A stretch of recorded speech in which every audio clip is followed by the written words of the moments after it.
counties. It goes from San Antonio all the way to El Paso, down to Eagle Pass.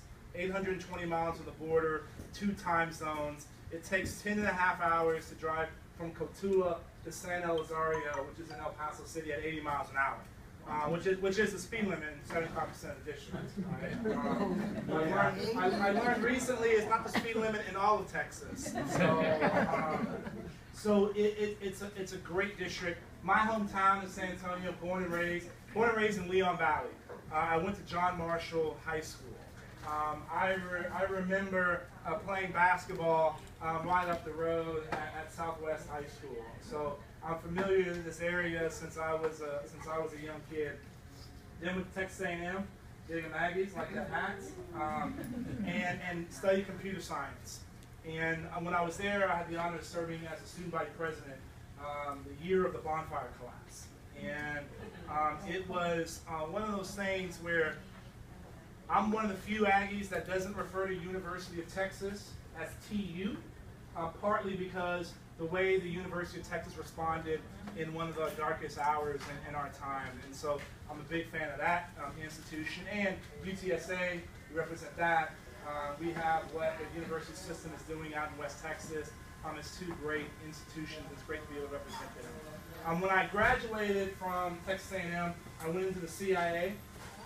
So I was the dude in the back alleys at 4 o'clock in the morning, collecting intelligence on threats to the homeland. I did 2 years in what I used to call the super secret CIA training facility called the Farm. Now it's on Google Maps.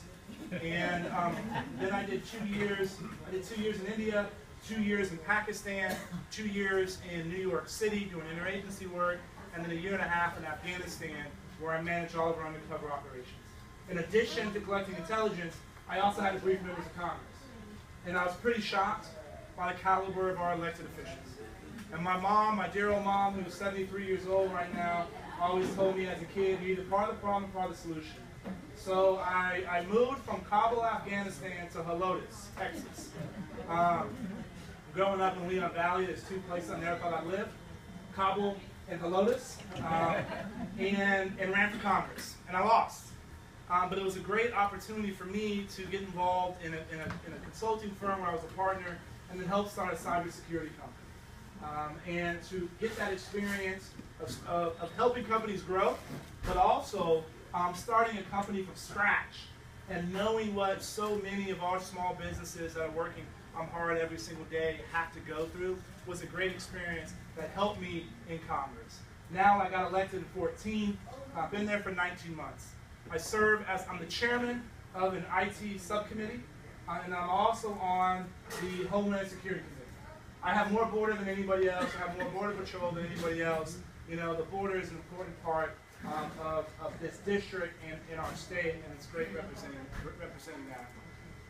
You know, I ran for office for 2 reasons: to be a leader on national security and the gold standard when it comes to constituent relations. We've crisscrossed this district dozens of times. I've been to every county multiple times. I flipped the coin here at Somerset. We won that game, right, sir? So not taking any credit, but I'm just saying I may be a good luck charm, just saying. But being out and talking to folks is important. Already today, we learned a lot, and that's going to help us do our job. But the reality is, a lot of times you see about the legislation we pass, but in 80% of what we do is helping constituents, helping the people that I represent fight the bureaucracy. And we couldn't do that without having a great staff. Right? One of the people I want to introduce is Stoney Burke, right here. Stoney is my chief of staff. This is my chief of staff, not the famous cowboy, Stoney Burke. Stoney's from West Texas. I've known him since he was 14 years old. He ruined my life by suggesting I run for Congress. So now I got to ruin his. I'm making him my chief of staff. Here, he's my district director, runs all the operations here in these 29 counties. Spent 12 years with Senator Cornyn. Then he upgraded us. And I'll say that when Senator Cornyn's in the room. But his experience really helped us get up to speed and hit the ground running. Because it really is hard to start flat-footed from scratch and have offices, we have 5 offices across the district. So it's great having Daniel. Tyler Lowe, in the back there, one of our newest additions. He's the deputy. He's Daniel's deputy. He was the counsel for the Homeland Security Committee in Washington, D.C. for the last year and a half. So that experience is great for a lot of the work that we do. Who is next? Jenny Tavares is one of our field reps from Fort Stockton, works in our San Antonio office, crisscrosses the district a lot with me. And then Jessica Guerra. Jessica Guerra is a San Antonian, native San Antonian. Spent the last year and a half in our Washington, D.C. office.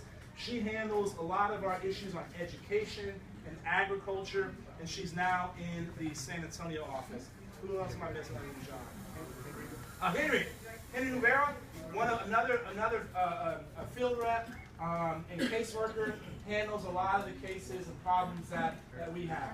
And then John Arnold here, my stunt double, and spent 9.5 years in the Army. He's done a lot of things since then, and now he handles our veterans issues. And I'm very proud to say that in 2015, we closed 242 veterans cases. And these are veterans that are having problems with, getting their health care or something wrong with their benefits. The reality is this: if one person's having the problem, then thousands of people are having the problem. And if we're able to help that one individual, we learn from that and try to figure out how we figure out a macro fix. And so that's just VA cases in 2015. We're probably going to hit that number this year. And when you add in Social Security and Medicare, we're hitting hundreds of constituents. And that's one of the reasons I'm there. And that we're here is to fight the bureaucracy for people that need to fight. So if you have issues, or if you have friends that are having issues with the federal government, reach out to us. We like solving these problems, but we can't solve them if we don't know that they're there. Right? And so that's about half of our local staff, and they're here to serve you. In Washington, listen, Washington D.C. is a circus, right? But you can't believe everything you see on television or read in the newspaper. Despite that environment you see on television and newspaper, some good things are getting done. Something the superintendent knows well about. Every Student Succeeds Act. Right? This replaced No Child Left Behind. There was one thing that both Republicans and Democrats agreed on, was that No Child Left Behind wasn't doing what we needed to do. Got rid of it, put something new in. There's no longer a one-size-fits-all solution to education. Now my fear is that we're in a year of the implementation, and we can't let the states have 50 solutions. The idea is to have thousands of different kinds of solutions. And how you educate your kids and what your kids need to do here in Somerset and Von Army is different than what you need in El Paso, different than what you need in Los Angeles. Right? But guess what? Y'all know what's best. Your principals know what's best. He knows what's best. And so we want to empower people locally in order to do it. That got done this year. Nobody is talking about it. It's a huge deal, because the reality is this: we have to educate our children and our grandchildren for jobs that do not exist. It's a fact.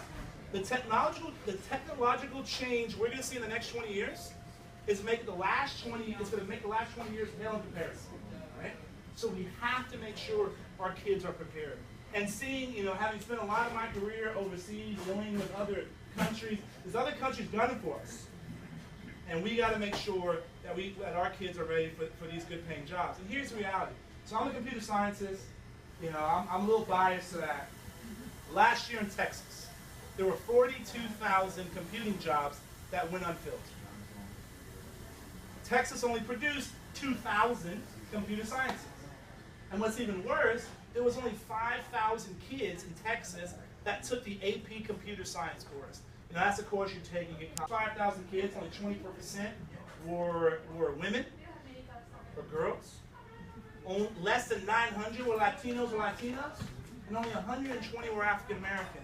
Those are terrible numbers. That's only 17% of the high schools that could be offering those kinds of training.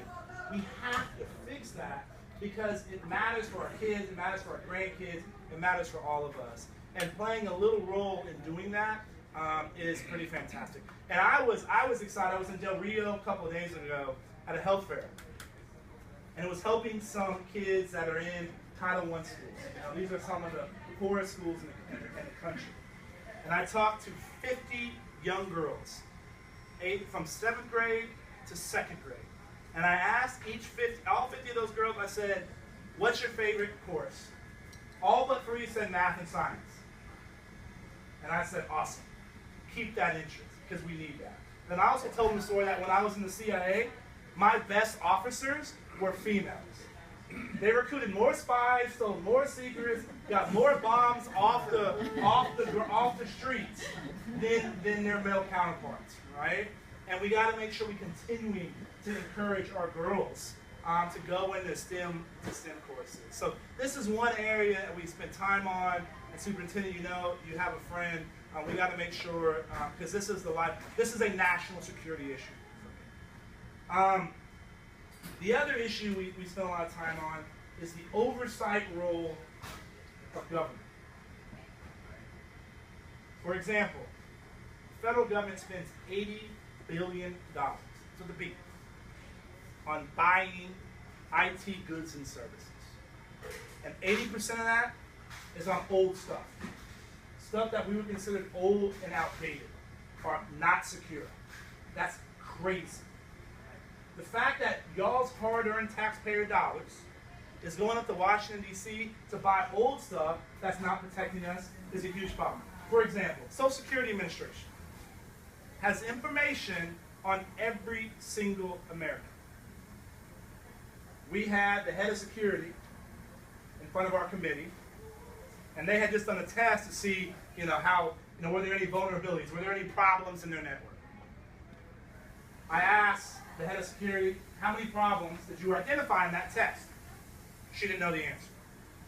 I said, okay, how many of those problems were critical? The things that need to be fixed tomorrow? Did not know the answer. And then I said, what are you doing to defend our information? And the response was many different things. For those that are not technical, many different things is not a technical answer. Right? And so this is where we need people in Washington, D.C. that understand these issues, that are willing to shine a light on these problems. Right? And this is a role that Congress needs to do more on, and we're doing it. Right? And again, that's why I go back to some things are happening. SGR fix. Who knows that? Nobody. Right? Unless you're in the medical field. We should have named it Increasing Seniors' Access to Good Doctors while shaving $5 trillion off the national debt over 15 years, because that's basically what it did. It was a bipartisan piece of legislation that got signed into law. That was the first time in 20 years we did anything to change how Medicare is working, and we made it better. That happened this year. Nobody's talking about it. Lifting the ban on exporting crude. I just learned today from my friend Art that Somerset was the largest oil fields in the United States of America for a long time. So y'all understand the importance of this. Representing half of the Permian Basin and a third of the Eagle Ford Shale, this is an important to our economy, right? And lifting that ban, nobody thought it was going to happen. Oh, and by the way, it's a great tool to be used for our foreign policy. We want to put Vladimir Putin in a box, sell energy to Eastern Europe, right? Keep our men and women employed in the oil field, not in Venezuela or Russia, right? And we did that this year. So things, Washington and Congress, you said Congress has a long way to go to repairing the trust of the American people. But there are some things getting done. And one of the reasons I crisscross this district so much is to not only hear from you, but to let y'all know what's going on in Washington, D.C. And I love to take some questions. And I always, I speak at as many high schools as I possibly can. And I tell the kids, I know what I know. I know what I don't know. But what I don't know is the largest of those three categories. All right? So I'm taking pearls of wisdom today as well, too, if anybody has it. Anyway, Yes, sir. What are we going to do about the farm bill? Well, the farm bill's passed. We shouldn't open it back up, right? That's the reality. And then we'll renegotiate it again in what 4 years, two more years, right? Look, agriculture is the lifeblood of this part of Texas. It's the lifeblood of our economy. We got to have a safe and secure food source. It is critical to what happens. Listen, even though I went to Texas A&M, I was more the M than the A, right? But I've learned the importance of agriculture in this district and being able to work closely with the farmers and ranchers throughout this district on a number of issues, whether it's fever tick issues, whether it's crop insurance, and making sure that's not being impacted. It almost got impacted last year, but under the leadership of Mike Conaway, chairman of the Agriculture Committee, we were able to keep it in to make sure that we can continue doing this.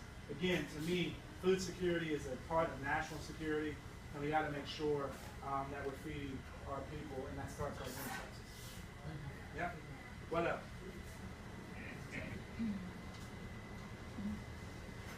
Yes, ma'am. Talk about that subject. Just recently voted for the GMO, the watered down GMO bill, what they call the DART Act, which didn't really, it's not going to be effective with the genetically modified corn and everything. And corn is a very big staple of not only the Hispanic diet, but a lot of other people's diets too. And all of our corn is genetically modified. All of it has Roundup. You just can't poison people. You can't do it. So I would look to you to really, and I was disappointed when you passed the Monsanto, when you voted yes on Monsanto, and then GMO came along. I would ask that you really consider the people that are voting in office rather than, being on the Monsanto side, or the GMO side, or the Dow side, or the DuPont side, or any of the chemical companies. These are the people who actually really pull the vote. Monsanto doesn't vote for it. Look, absolutely, but all the farmers and ranchers in this district do, and we got a lot of feedback from them.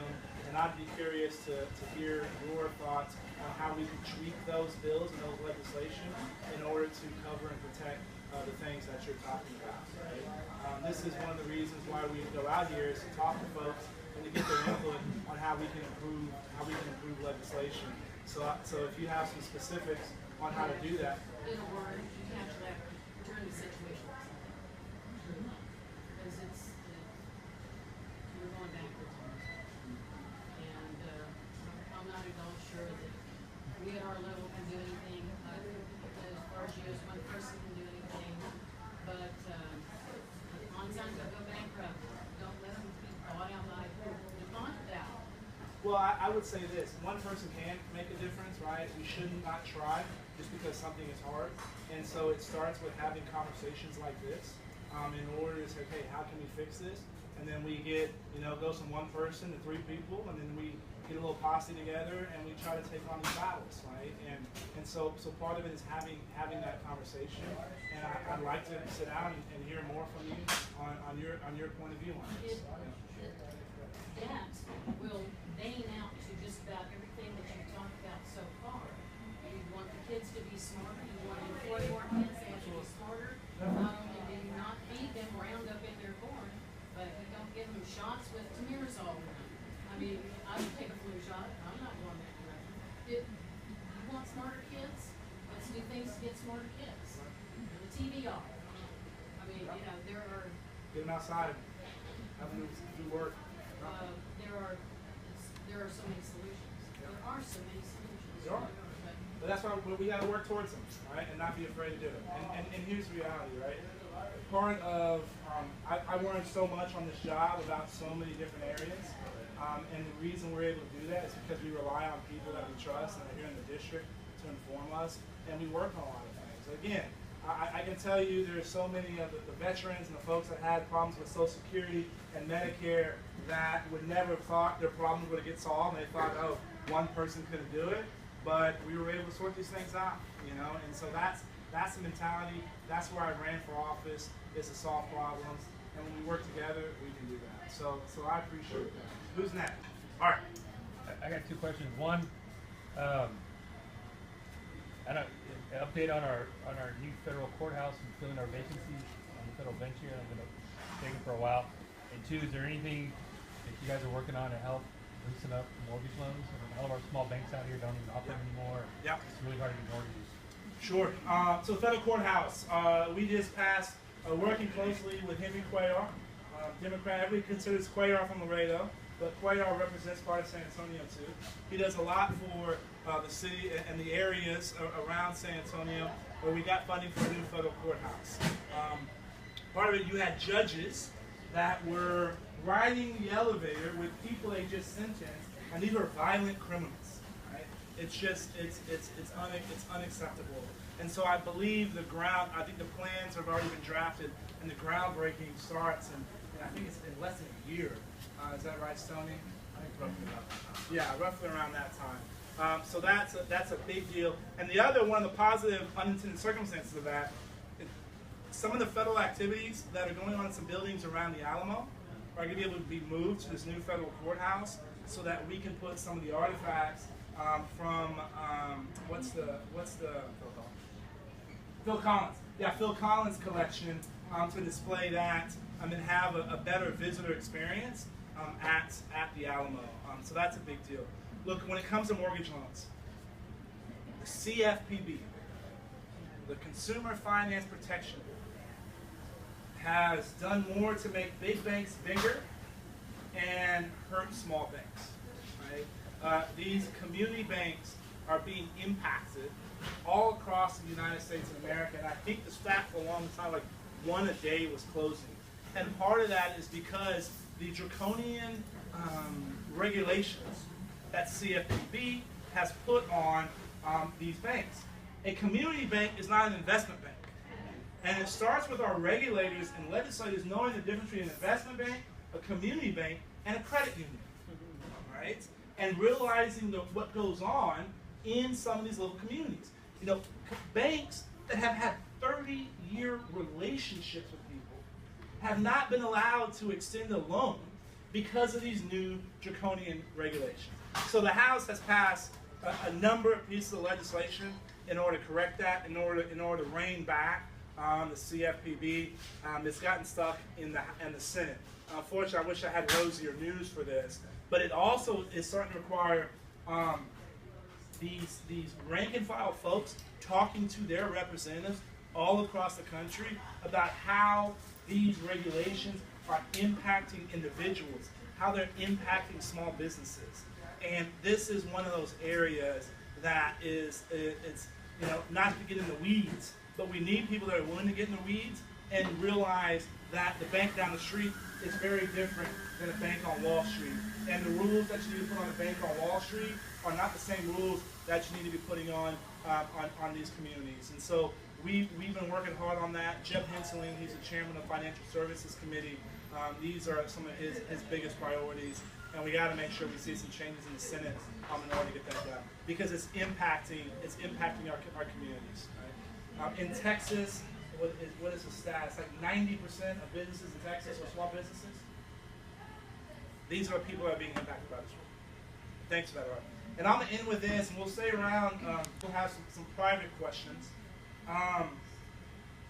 So when you represent a 50-50 district, you realize very quickly, no matter what you do, half the district's upset with you. It's okay, I'm tough. I can handle that. That's me. I'm worried about my mother, though. When she sees some of the negative ads that are going to be run against me, she's not going to respond as diplomatically as I would. But I've also learned that when you be honest and tell people why you do things, they appreciate it. And I also realized that, look, I've been critical of this organization I'm now a member of, right? And I realized one day I was supposed to be giving a tour of the Capitol early on in my assignment, my tour, or my time in Congress. And I had never given a tour of the Capitol, so I thought this would be a pretty crummy tour if I didn't know what to show people. So I called the Capitol Visitor Center. I said, can you send somebody over, give me an hour tour, highlights. They sent a young woman over, 67 years old, been doing this for 17 years, and 3.5 hours later, she has me standing tall, and my chest is out. And she had told me I was connected. I was only one of 20,000 people that had ever served in college. Now that's the freshman class of Texas A&M and University of Texas. I was connected to folks like Sam Houston and Abraham Lincoln. And I was part of an organization that has exported democracy all across the world for the last 240 years. Right? We have, Congress has some ways to go to repairing that trust. But we can get back to that situation where everybody respects us, is proud of what's going on in their government. We can't get there. I believe it, right? And I believe our best days are ahead of us. And it's great having the opportunity to fight for y'all in Washington, D.C. We're going to continue doing that. And thank you for the honor of letting me be your representative. So God bless y'all. God bless the United States of America.